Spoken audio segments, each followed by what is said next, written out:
সরকারি অনুদানে নির্মিত বেল ডাকিনী সিনেমাটি মুক্তি পাচ্ছে আগামী ২৪শে জানুয়ারি। ২২ জানুয়ারি রাজধানীর মধুমতি সিনেমা হলে ছবিটির প্রিমিয়ার শো হবে।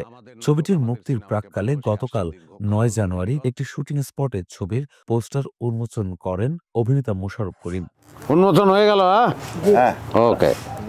এই ছবির কেন্দ্রীয় চরিত্রে অভিনয় করেন মোশাররফ করিম, বিপরীতে অভিনয় করেন কলকাতার নায়িকা পার্নো মিত্র।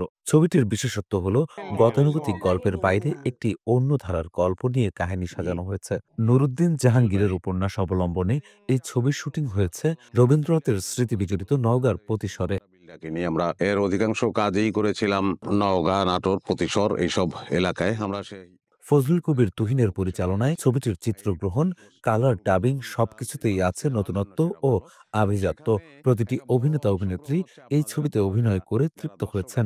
নুরুদ্দিন জাহাঙ্গীরের বিল ডাকিনী উপন্যাস অবলম্বনে এই বিল ডাকিনী চলচ্চিত্রটি নির্মিত। এর নির্মাণ করেছেন ফজলুল কবির তুহিন। এটার প্রযোজনায় আছেন আমাদের মমিন ভাই, মমিন খান। মন কাড়া কয়েকটি গান দর্শকদের হৃদয়ে প্রশান্তি দিবেই। পরিচালক ফজলুল কবির তুহিন বলেন, সিনেমাটিতে মাটির গন্ধ আছে, জীবনের ছোঁয়া পাওয়া যায়। ছবিটি প্রযোজনা করছেন মমিন খান।